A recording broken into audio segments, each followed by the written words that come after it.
brothers and sisters. Today, mag-share ako ng morning na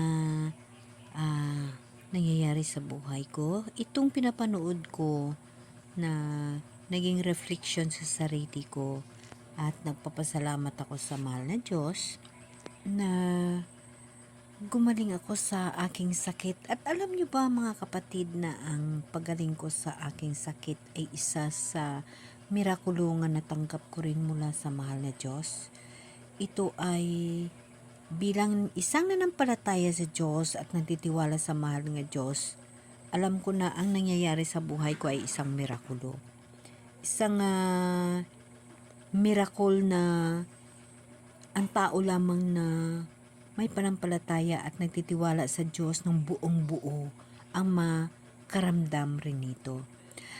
Ako guys, isang stroke person. Ako na-stroke, ngunit bakit normal ang aking mga resulta? Nakatatlong bisis ako nagpo-laboratory at ito ay normal lahat. Yun ang isa ka pinagtatakahan ng mga doktor ko, bakit ako ay na-stroke, nagkaroon ako ng blood clots na normal ang lahat na anggulo ng mga result sa aking katawan. So, nakita ko itong kalagayan nitong pinapanood ko. Tingnan nyo yan guys. Dahil sa kay Jesus Christ, ayan, nagkaroon siya ng paa. So, ganun din sa akin. Sa sarili ko, lahat na anggulo sa buhay ko ay naging normal. Mga laboratory ko, normal, lahat normal. Tatlong bisis ako nagpo-laboratory mula sa Manila. Nakarating na ako dito ng Iloilo na po laboratory. Ako uli, normal pa rin ho ako. So, dahil sa panampalataya ko sa mahal na Diyos at sa pagbabasa ko ng Bible, hindi ko na naalaala kung anong verse at kung kanino kasulatan yung nabasa ko guys, pero napakaganda. Doon nagpapahiwatig na kailangan mo ng ang ginagawa ng nanay mo noon. So, hahanapin ko uli yun guys. No? Alam mo ba kung anong pahiwatig doon sa akin sa Bible? Na doon ko naunawaan at naintindihan ko ang pahiwatig ng mahal na Diyos para gumaling ako sa sakit ko. Number 1, upang bumalik loob ako sa Kanya. Kaya ako ay binigyan niya ng sakit na ako mismo hindi ko lubos maunawaan. Mga paraan ng mahal na Diyos na upang bumalik loob ako sa Kanya. At yun ay naganap. Nagkaroon ako ng oras, nagkaroon ako ng time dahil sa pagkasakit ko. Ngunit, dahil gusto rin ng mga anak ko na ako ay gagaling, so pinapagamot ako. Lahat naman ng laboratory ko guys, normal. So anong gagamutin? Kay normal, inom ako na inom guys ng gamot. Na ang sakit ko hindi matiyak kung ano.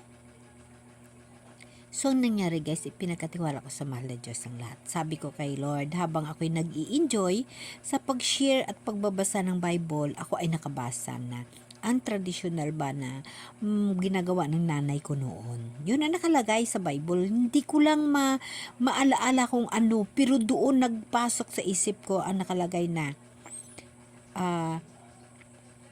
ang herbabuena. Nakamention din yan doon, may herbabuena at ang ginagawa ng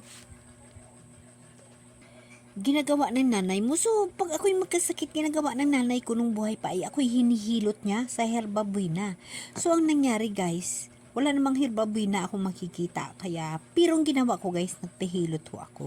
Pagpahilot ko, ayan may mga tambal ho ako. Ito nga ay guys, so may mga tambal pa nga ako guys. So, ayun, may tambal ho, ayan guys, may dahon ho yan.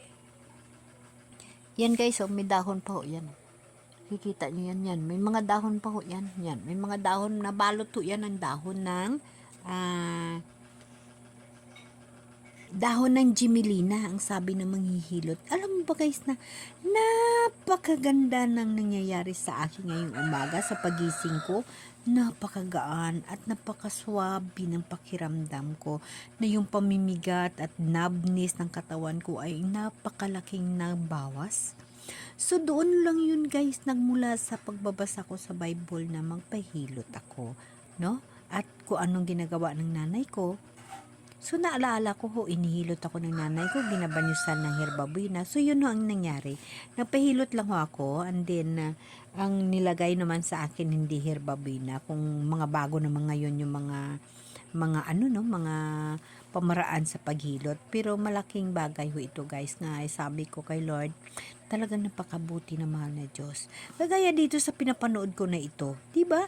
'Di ba ang paa niya is yung isa lang, kasi ito ay artificial legs na ito, pero dahil sa mahal ng Diyos, nagkaroon siya ng panibagong paa. Yun yung paniniwala sa Diyos na lubos, lubos at lubos. At ako rin ho guys, naniniwala ko sa mahal ng Diyos na ang aking pagkasakit ay mayroong purpose. Mayroong mga pahiwatig, at the same time, kabayaran din ho yun ang aking mga pagkakamali. Ang mga sakit na naranasan ko, ang mga sakit na nakadapo sa akin, isa ho yun sa mga kabayaran ko rin sa mga kasalanan ko. No, na kailangan ko mag-suffer kasi nagkaroon ka ng kasalanan, hindi lahat na nabuhay mo is masarap, no? So, papasalamat ako sa mahal na Diyos dahil na kahit na ako'y may sakit at ito ay may panibagong mirakulo sa buhay ko, dahilan ho sa basa ko sa Bible, nagkaroon ako ng reflection ng herbabuena at ng ginawa ng nanay ko. So, pumasok sa isip ko na magpapahilot ako. So, di ba guys, yung herbabuena, ang ginagawa ng mga magulang natin dati para ibanyo sa atin pag mayroon tayong mga sakit. Yun din ho yung ginawa ko. So, dito sa napanood ko na ito, isa rin ito sa reflection, no? Diba? Imposible, pero pag kay Jesus, walang imposible. Lahat ay posible. Amen? Kaya guys, napapasalamat ako sa mahal na Diyos sa pagturo, pag-guide niya sa akin. Ngayong umaga, isa ho yun ka-blessing para sa akin. Ganun din, birthday ni Mama Mary ngayon, yung kanyang ina. Yung pinili niyang ina, yung pinili niyang babae na magiging ina niya dito sa mundo. Kaya, napapasalamat ako dahil na yun dati nagiging reflection sa akin.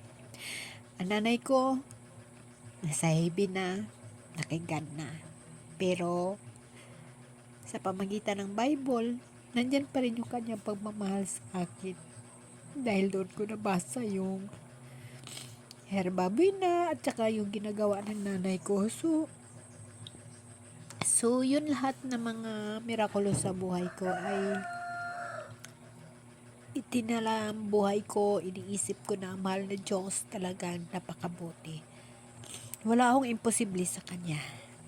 And then, dahil sa mga ina natin, sa mga pagmamahal ng mga magulang natin, ngayong araw ay birthday ni Mama Mary. Kaya, Mama Mary, happy birthday. Bulahan na pinili na ina ng ating mahal na Diyos dito sa mundo nung siya ay nagpakatao.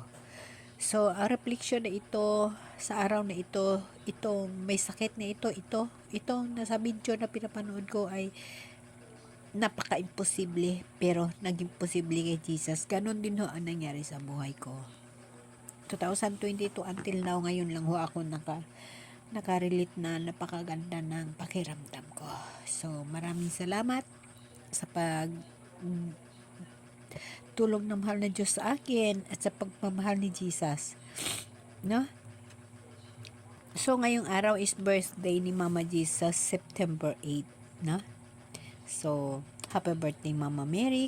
Thank you sa lahat-lahat na paggabay mo sa akin, na pinapaalaala mo sa akin na ang mahal na Diyos nandyan lamang at nagbantay sa pagtawag at sa paghingi ng guide sa Kanya.